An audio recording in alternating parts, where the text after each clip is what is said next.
more than 25 years of experience in VLSI industry, core skill being ASIC design verification. I worked earlier in US and Canada, and for the customers like Texas Instruments, Intel, and PMC as well. I've started a company called Sarvakarma Solutions to bridge the skill gap between academia and the industry, and conducted more than 50 internship programs and career builder programs and trained more than 1,000 students in last couple of years. Currently, I am serving as the CEO of Excel VLSI Technologies, which is providing design services to semicon customers. To pass this benefit to the larger audience across Pan India, I am posting all my training recordings in Udemy, and they are available for all for specifically chip design, all topics. What are the benefits actually? The courses are detailed with numerous real-time examples, and the projects are executed in Linux environment using standard EDA tools. Who can take the course? The students who are studying engineering, especially electronics as a major, and also those who have passed out of engineering and seeking job in VLSI industry. To get the best out of this course, you have to execute projects in the lab exercises hands-on, and you will get the in-depth knowledge. Watch some of the free sample videos and enroll for the courses. This will benefit to a larger extent. Actually, happy learning. Thank you.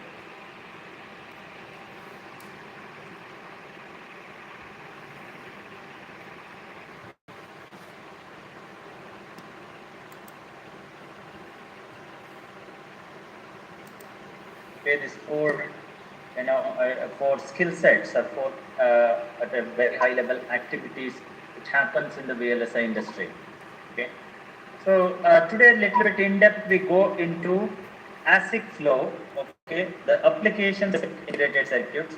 Yesterday also we briefly understood the difference between the ASIC, that is semi-custom, full custom, that is analog, and the FPGAs, that is field programmable gate arrays, which is programmable devices, right?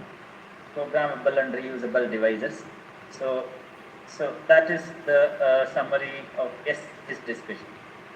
So ASIC, right? ASIC means it is applications. The same the one slide I had put to talk about digital design flow. I'm using the same slide in order to explain further on ASIC flow.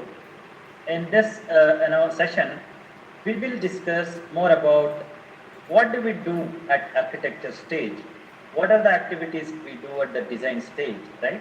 So in detail, we go in depth, right? Architecture, right? Architecture, you start with customer requirements. You start with say what is it we want to build, what is the application which chip is going to be doing, right? The functionality we want to embed into this particular chip.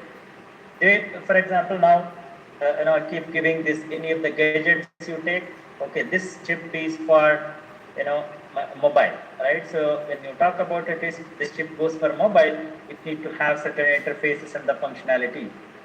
So those will be decided at the architecture stage. So usually a chip architect, right, is the one collect all the requirements, customer requirements, or he architects saying that okay, this chip, all these functionalities can be included and then can be productized, right? So that is the first step where high level things will be defined for a particular semiconductor device, for a particular VLSI design. Next is the design itself. Okay, so the whole architecture is subdivided into multiple blocks, and those blocks are implemented using VERILOG or VHDL, the HDL part, and also at that time you will consider certain things at the RTL level, whether it is it has to be a low power device, right? All those considerations will be done. And the next is the functional application part.